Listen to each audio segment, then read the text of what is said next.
Hey, all you listeners out there, Christian here. Just a heads up, we had some audio issues with Devin's mic about halfway through. It only lasts for a few minutes, maybe like a minute or two, but just wanted to give you guys a heads up. Unfortunately, there wasn't anything I could do to cover that. So he may sound like Cybertron. I don't know, but we hope you guys enjoy the show. Hello, everyone, and welcome to Film Optics, brought to you by the Drive-In Podcast Network, where we discuss film, TV, and everything pop culture related. I'm your host, Christian, and I'm joined by my co-host, Devin, today. It's going to be a bit of a shorter show for everyone. We're going to go through a few big things, news of the week topics, and we're going to, of course, get into our WandaVision Season 1, Episode 5 review here on the channel, or on the podcast, excuse me. We're live streaming for like 4 weeks. I'm like, oh, we got a YouTube channel, and we're a podcast first. Let's not get that twisted. Anyway, we're going to get into that and a little bit more right after this. All it is, man. A leap of faith. This is the way. Truth is, I am Iron Man. Tells me when it's Olympus.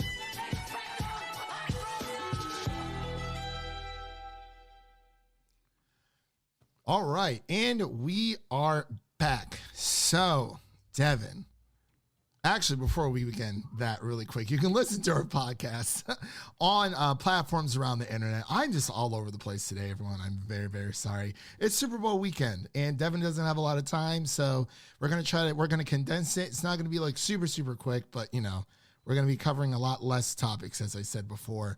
But make sure to follow us on Twitter and Instagram at Film Optics. That is Optics with an X for all of our latest announcements. So, how have you been, Devin? Really quick. I see you got your nice little baby Grogu in the background there. He's just hanging out, chilling on a Friday. I feel it, man. I put up some posters myself. You know, just I got a Spider-Man one. I got a Daredevil one coming in the mail, so that's gonna be pretty sweet.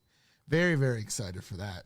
But Devin, let's just dive in. We had the Golden Globe film nominations as well as the SAG nominations as well, and people weren't super happy about. There are a lot of snubs for sure, but of course.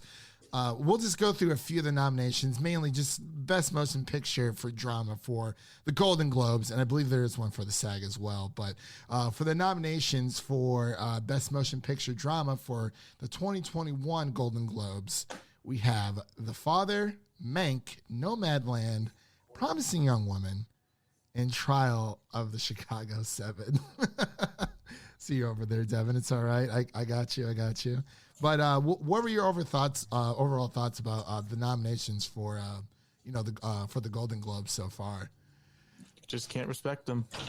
They don't deserve any attention. Yeah, that's what it is at this point. They're just like looking for attention. What else would it be? Yeah, to have these nominations. I mean, apparently, Jared Leto is having a. Between the SAG nominations and Golden Globes, he's having a field day. And I mean, there are a lot of snubs on this list. One of them mainly being Delroy from The Five Bloods being complete. The biggest one ever. I absolutely hate it. It's the worst. I just and between let's see. I mean, Chadwick Boseman, excuse me, has also had his fill, but let me read off the outstanding performance by cast in a motion picture really quick from the Screen Actors Guild, which is the SAG nominations for 2021. We have The Five Bloods, Ma Rainey's Black Bottom, Minari, One Night in Miami, and The Trial of the Chicago 7. I haven't seen One Night in Miami yet. I've been planning on doing it. I've been watching Young Justice Season 3. Let's not get it twisted, folks. Young Justice Season 3, because it's finally on HBO Max, so I wanted to watch the other half that I never got to watch while it was on the DC Universe. But yeah, man, I mean, anything else you kind of wanted to touch on here? I mean, there's just so much between. I still got to see Minari. Okay. I got you. I've heard good things. Yeah. Well, it is good. I saw it a few, maybe about a month ago. I saw it. It is literally like the perfect depiction of like, the American dream, or what it means to, the illusion-esque of the American dream, which is actually pretty cool. But moving on here, actually, just a little bit more of the Golden Globes. Kind of wanted to touch on that.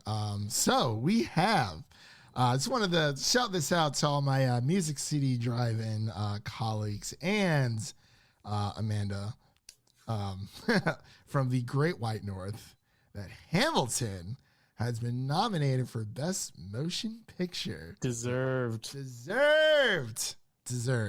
Of course, even the cast says it's a movie.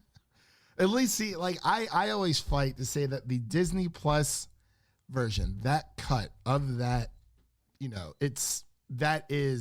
should be considered a film, because I mean there's multiple performances that are cutting in with different cuts and whatnot. So I mean, it technically does qualify as a movie.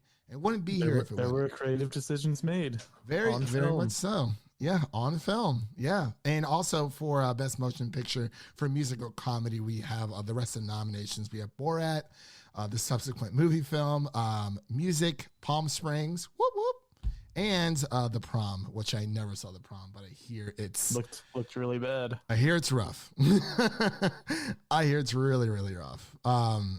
Anya Taylor-Joy, congratulations, by the way, because she's been nominated for Best Actress in a Motion Picture Musical Comedy for the Golden Globes for Emma, and she's also nominated for, oh my gosh, I'm blanking on the name right now, the limited series that she was in on Netflix. Queen's Gambit. Yeah, I still have to watch it. It is. I'm telling you, Devin, it is very good. Like, it's like we watched Unbelievable and we liked it. I like this just as much, maybe a little bit more, just because the story itself, like everything ties together. There are no loose threads. It's all there. But a few more snubs here. I wanted to say for the Golden Globes really quick. Best Original Song, No Husavik from Eurovision. I don't know what's going on there. We have Five for You from Judas and the Black Messiah. Our review is coming up within this coming up week, so keep a lookout for that. We have Hear My Voice from the Trials of Chicago 7, which is really good. Speak Now from One Night in Miami. Tigers in Tweed from United States versus Billie Holiday. We're also supposed to be covering that one. Haven't heard anything from Hulu as of yet, but we'll just keep our ears to the ground for that one. And then this one in the middle, IOSE Scene from The Life Ahead. Have you heard of that one? Never heard of that. Well, and also for really quick, the best animated feature films.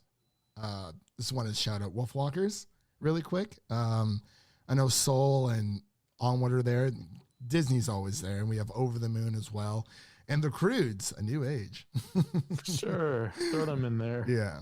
Where's Trolls 2? Honestly, I watched Trolls 2. I got a screener for it, and I enjoyed it for what it was. It wasn't longer than like an hour and 20 minutes, and honestly, it was perfect. But yeah, between the SAG, I know we haven't really touched on there in a bit for the SAG, but for television, the best ensemble for a drama series. I just wanted to cover this, and if there's anything else you wanted to lay out for the SAG or Golden Globes, we can do that.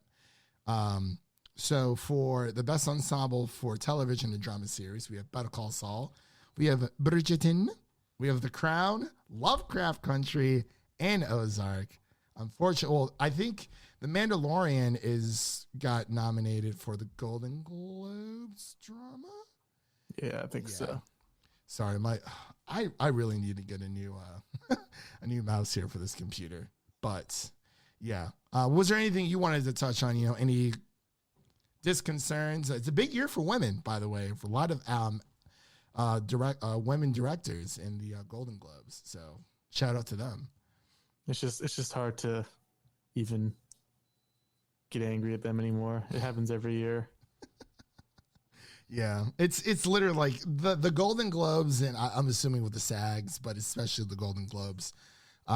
It's kind of like the pregame to the party that you're supposed to be going to. Like you don't take it as seriously. You kind of go.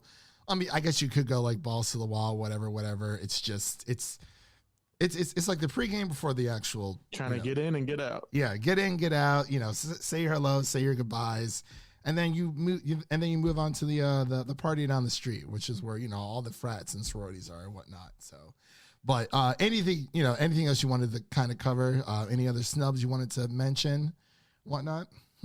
I don't have any off the top of my head. Okay, all right, fair enough. But yeah, it's stacked. Unfortunately, we can't go through everything, even though we just spent like the first 10 minutes talking about this. But we're in There'll the be middle. more to discuss when the awards actually happen. Yeah, and we'll definitely do a reaction for Golden Globes, possibly SAG, definitely the Oscars for sure. So yeah, I guess we'll just move on over to moseying down to you. Want to take this next one? Actually, I know I've been. This was a big surprise a few days ago. Ooh. Black Panther director Ryan Coogler is developing a Wakanda Disney Plus series. Wakanda forever. I think it's going to be coming out after Black Panther 2. Yeah, That's big news. It is big Wakanda's news. got a lot of potential. Like, it's very unfortunate what happened, obviously, but Wakanda's a very amazing city with a lot of characters and a lot of places to travel, a lot of unknown areas. Like, there's just so much potential. Yeah, I really enjoy that they are.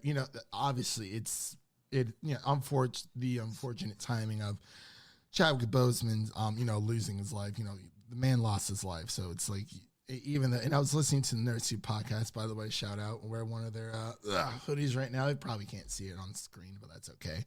But they were talking about how Disney is a business, and unfortunately, as much as they have to continue with this franchise, it's not something they can just pump the brakes on. It's not something. I think that's what he would have wanted to. Yeah, for sure. And I think this is a great way of. I'm sure there will be another Black Panther because that is a mantle that is passed down warrior to warrior. So, we're going to be getting that, and I'm excited to see how they plan to expand the universe.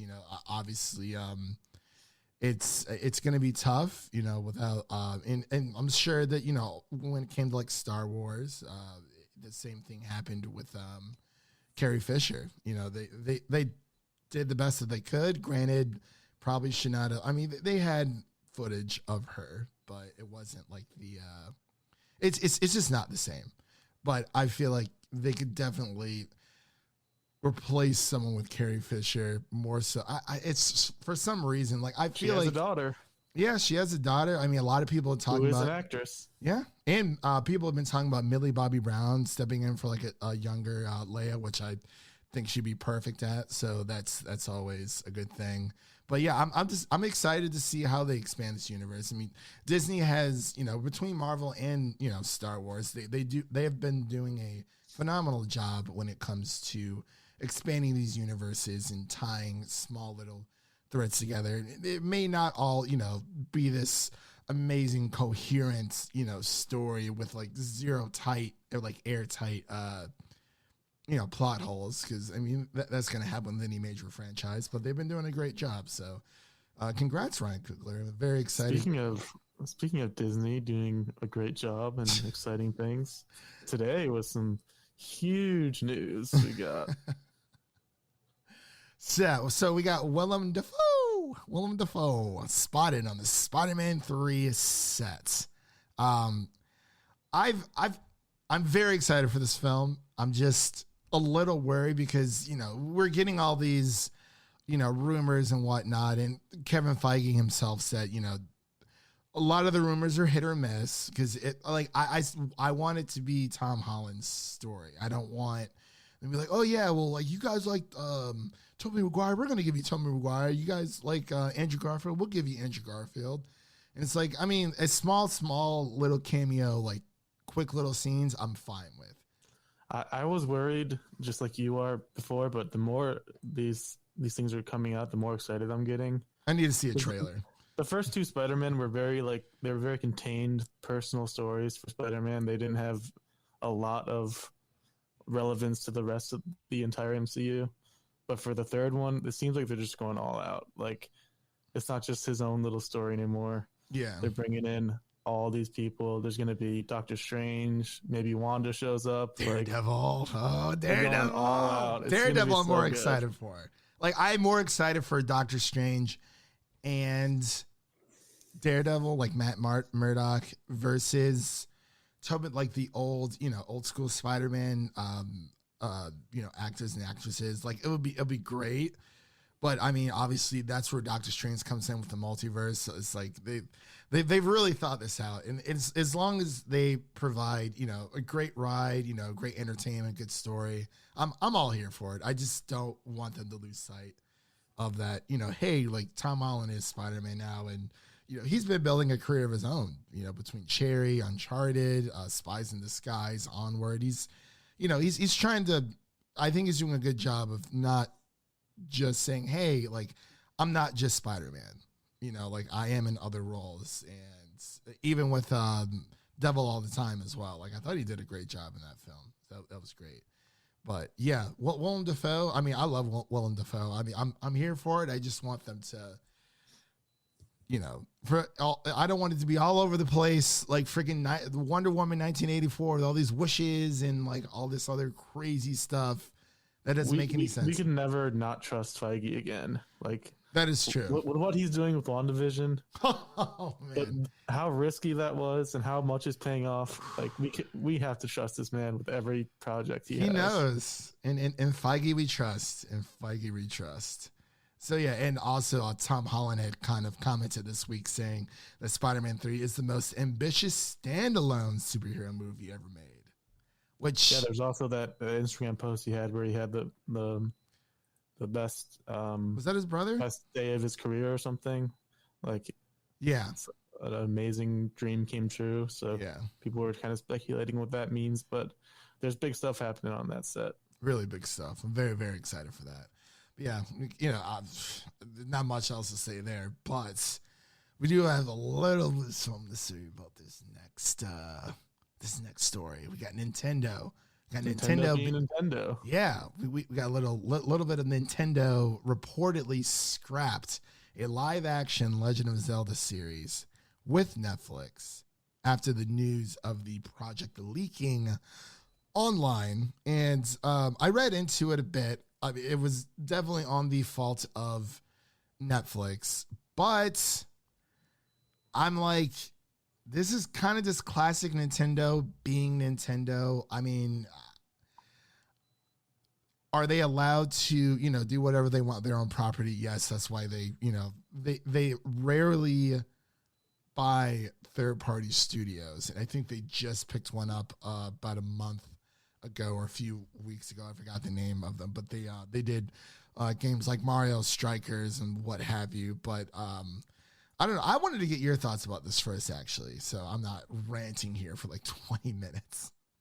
Well, I guess we need some more information. Did they cancel the project because it got leaked, or was it because there was some bad reactions on the internet? Because it got leaked. To the announcement. Because it got leaked. Yeah, that's pretty dumb.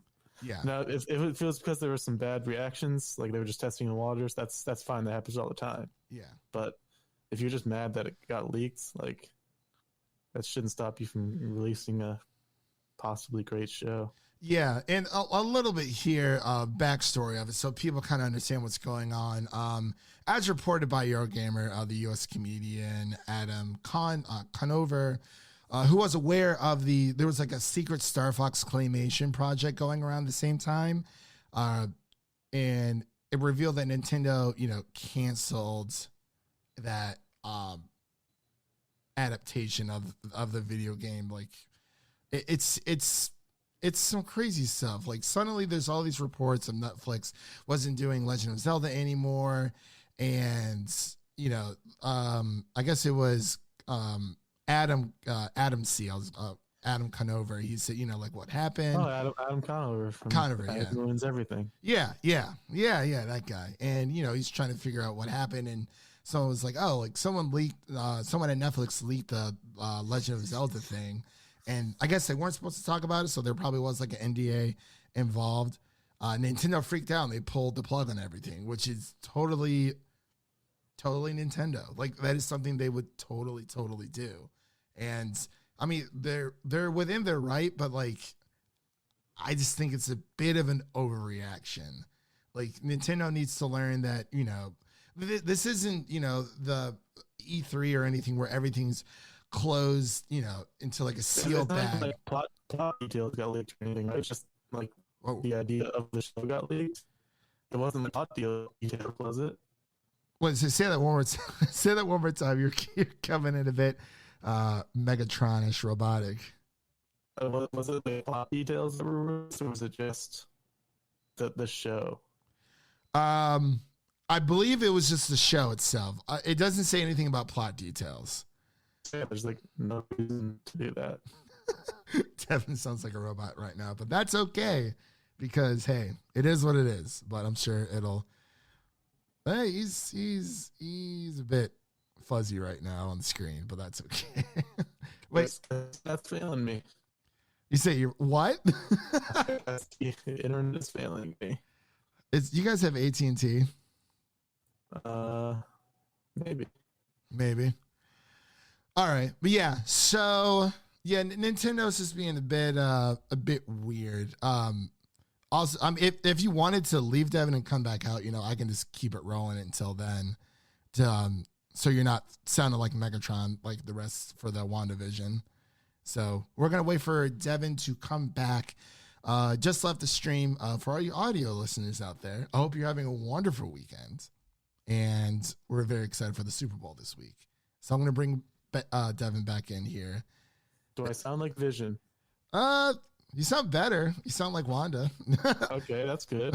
I don't have an accent, but neither does she sometimes. Yeah. It's definitely better than from before. That's okay. So anyway, anything else you wanted to kind of comment on when it came to Nintendo before we get into the juice? It's time for the juicy stuff. It's time for the juicy stuff. All right, Devin, let's get this ready here. I think I know which one it is. All right, everyone. We're about to get into our season.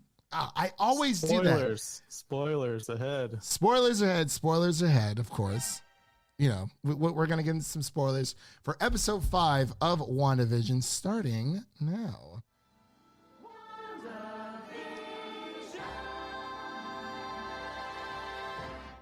The new theme song was so good this week. It really was. It was. It was creepy, but it was just like it was so good.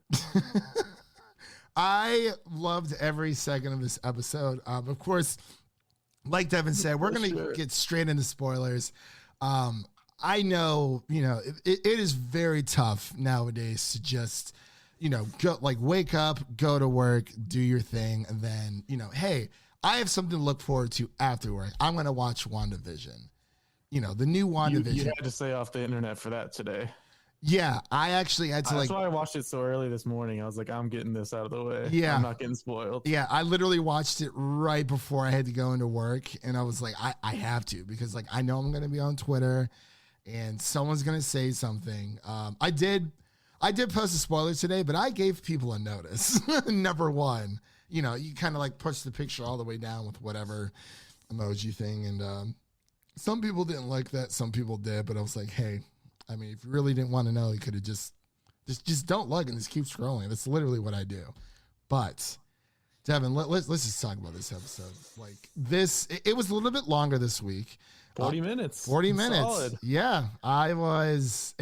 And, you know, we assumed that it was just going to go back to what episode 1 and 2 was going to do, you know, like just these full sitcom, you know, hijink episodes, these situational comedies.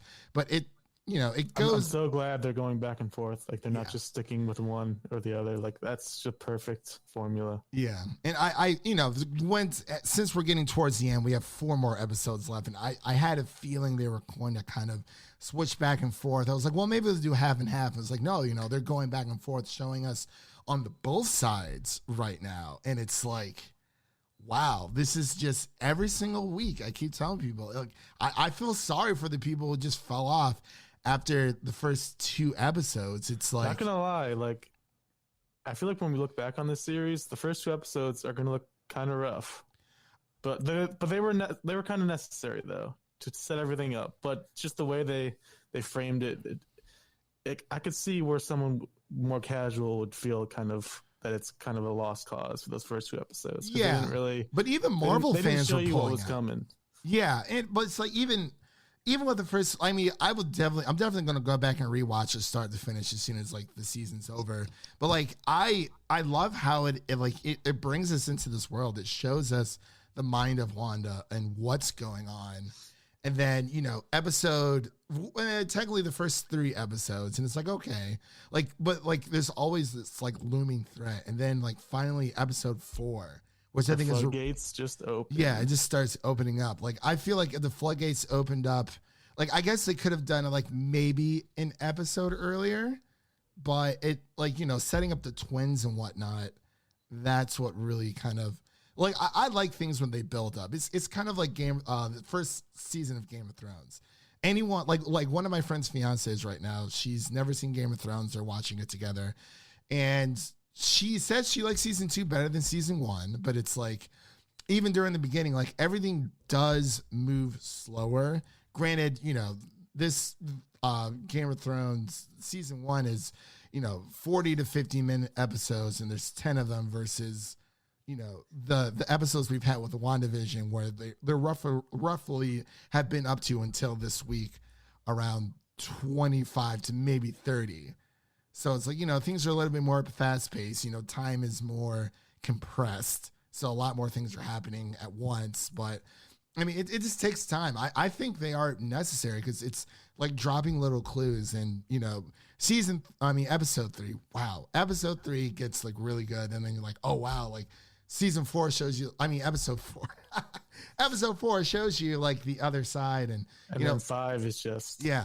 Boom, here you go. It's you wanted it, here you go. And I think it was one of the show's writers or directors was saying that, like, yeah, it follows more of the Marvel formula moving forward. And they were like apologizing for, what they've done. I'm like, do not apologize for trying something new, for making something so daring and just, it's not by the numbers at all. Like it's random. It's like this weird, like we don't even know if Wanda's even in control of her own actions or feelings, because even with Agnes, like we see Agnes in this episode, but we only see her every single time the twins, Billy and Tommy, age up, about 5-10 years per. Yeah, I was going to bring that up. That's actually something we learned this episode. It's really important. We learned that she's not creating her own reality necessarily, but she's altering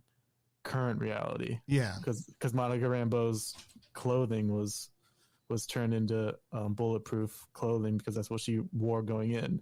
So she's changing existing reality. She's not necessarily creating a false new things out of nowhere. Yeah, and I wonder if her twins are real. I wonder if Vision has been brought back to life, because this is the first time we've really seen him freak out. This is the first time we've really seen him ask that little fight they had midair. Yeah, they were about to get at it. Yeah, especially when Vision's at work, and like it's kind of like he knew how to like break the trance with one of his coworkers, and he's like, I had to call my wife, I had to call my sister, like yada yada yada, and like he was freaking out, and it's kind of like as he suspected. So he doesn't know what's going on. So maybe she definitely has Vision's body, by the way. So like before we go any further, WandaVision happens right after Endgame. I think it's 9 to 10 days after, because apparently they're Spider-Man Far From Home. Wait, say that again? Spider-Man Far From Home Endgame. All right, hold on. You're sounding like a robot again. Dip out one more time and come back. Wait, did you hear me? Oh, he's frozen. All right, let's remove him and add him back to the stream, maybe. Maybe I'll just send him a new link here. Hold on. Let's kick him and let's bring him back in here. So yeah, WandaVision, everyone. It's gonna be a grand time. Let me see if I can send this over to him really quick. So yeah, I got the Chiefs this weekend. So that's going to be a lot of fun. Super Bowl's coming up. Going to hang out with the boys. Going to chill. You know, all that good stuff. So let's see. All right. I just sent him another link. So, I put it in Discord as well. So we got that. We are still live streaming there. So guess what? Wait. Oh, there he is. Hello. Third time's the charm. Third time's the charm. Hey, it is what it is, man. I was just telling everybody how, the Chiefs are going to beat the Bucks this weekend. So, I hope so. I hope so too. But yeah, so where were we with, so you were talking about Vision. I was just saying it takes place after Endgame, but before Spider-Man Far From Home. Right.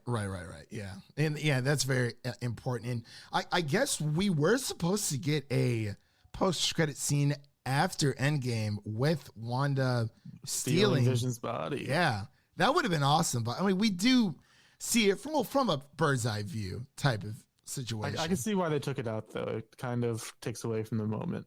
Yeah, and it's like, we just had this grand adventure, and like the ending of all for majority of these characters, if not some more than others, but it really just had like the nice little mystery, because we just had like the Iron Man kind of clanking thing towards the end, and it's like, oh, like we know more is coming, but it was a nice break, and we got a little bit more longer of a break than we expected, but that's okay. But yeah, Billy and Tommy are. Yeah, we got to talk about these twins, man. Billy these and Tommy are twins. They find a puppy. The wild thing is, though, she can't control them. She tried to put them to sleep, but she has no power over them. Same thing with the stork. Yeah, that's true. So that's what They can. Maybe they're the ones making themselves grow. They have their own powers. Maybe it's Agnes. They definitely have because Agnes was always there when they grew. Yeah, that's one thing to note. Yeah, she was always in the area. It's just so weird. I mean, after but Wanda thinks they're doing it to themselves because she tells them to stop doing it. Oh, you know what? That's right. I didn't even realize that. Yeah, I didn't realize that at all. That's poor, a really poor good point. Sparky. Sparky's already gone. Yeah, Sparky the dog is gone. R.I.P. But is he though? Because I mean.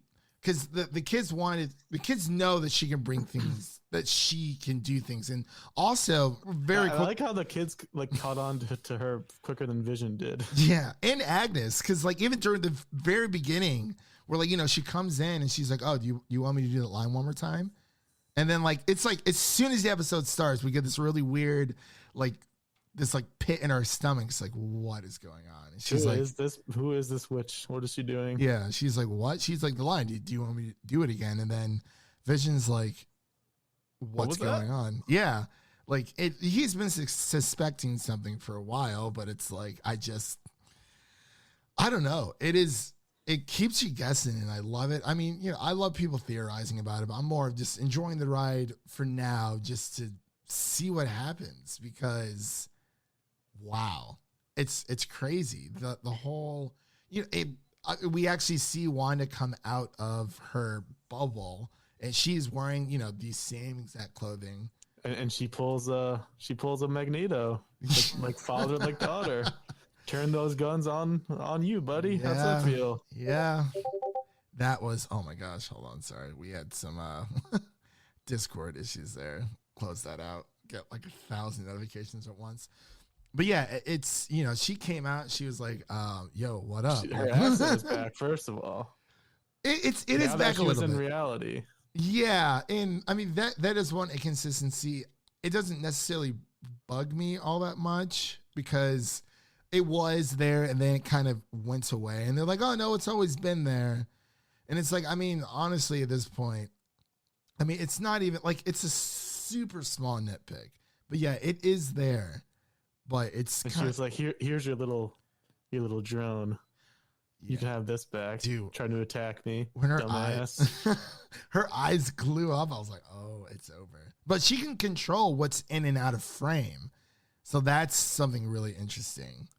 And then it's just like, she and Monica Rambeau, I think she already has her powers, by the way. So You think so? I think so, because she kind of I want to know who she texted, because she was like, I can get this engineer to come make a vehicle to drive into Westfield.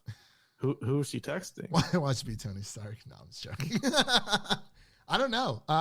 That's Could be Ironheart, maybe. Could be, because I mean, they're only out in New Jersey, and Avengers Tower is out in New York, so she's kind of out there in the suburbs, at least. But and we get the biggest reveal, like, wow, Evan Peters. We knew the casting was a thing, but the way they pulled it off, like, you just see the gray hair. Now when I first saw the gray hair and the door opening, my first thought was Magneto. Yeah, I just saw the gray hair. I was like, same. Is this Daddy Magneto showing up to get his grandkids to save from the crazy daughter? But like, how would that even be possible? Because I mean, I really like, and by the way, Baby Vision, adorable, amazing. I died. I cracked up. Like, that was so good. That was like one of the, and that's the quote unquote spoiler that I tweeted about. I'm like, it's not really a spoiler, but it That's does. not a spoiler. No, it had nothing to do with the plot at all. But I mean, I guess if you wanted to make an argument for it, the whole, kids growing up. But I was not expecting that, because they actually used, real photos from Elizabeth Olsen of her growing up. I think there were real pictures of Paul Bettany too, but they just photoshopped. But oh my gosh, I died. I was like, wait, is that Baby Vision? They're gonna sell merchandise just like this guy. Little toddler Vision, and then I was like, oh, they really went all out for this. Which is crazy. Yeah, we gotta talk about Pietro making a return, unexpected return. Yeah, because there's so many possibilities. Like, they kind of dropped a hint earlier, because she had said, I mean, I think it was either Billy or Tommy. It was like, oh, like, do you have a brother? Yeah. She's like, yeah. Like, I had a brother, but that was a long time ago, but I miss him very much. That like type of thing, and he just comes out of nowhere. There's so many theories. The first one, I'd say possibility. It could be the real Pietro Quicksilver from the 80s, which is what they're currently in. Because in X-Men Apocalypse, that was who Quicksilver was in the 80s. So he could be making an appearance because Wanda sent out a signal or something. From like a multiverse? That's one possibility. Maybe. Second possibility, just multiverse is just wide open now. Like, it could be. That's the most exciting possibility, I think. Yeah, because everything that's happening in this town, it's like, we don't know what else is going on in there. What other fragments of, reality are being, torn apart or, blended together. And it's like, we only see, Westview, that one part of the town, especially with, Billy and Tommy are the only kids there. And Vision's like, like, there's no other kids in this neighborhood. And it's like, it's kind of like Wanda, she just starts freaking out. But like, was she the one who casted, like, when Darcy was like, oh, she recasted Pietro? And it's like, well, maybe. And she's like, oh, I'm not doing that. But like, Vision doesn't trust her anymore because she's not telling him what's going on. Because she's in control, but I think she is slipping and something else is happening. It also could be Agnes. Could be Mephisto. That's a prevailing theory. Yeah. But did you see the film theory video that came out yesterday on WandaVision? Film theory? No, I did not. I'll have to watch that one. I watched it, and he mentions that he doesn't believe the Mephisto theories are a thing because of the issues Disney has with portraying the devil in China. Oh. So that's why I'm kind of winning off of that theory, because that could definitely be an issue for them. That is true. Is that Casey, or that's probably Casey? Yeah, she's powerful. That's all right. But yeah, so that is a good point. I wonder if they change Mephisto, the adaptation, as to just something else. I really don't know. Like that, like we said, that's only one possibility that could be happening here. So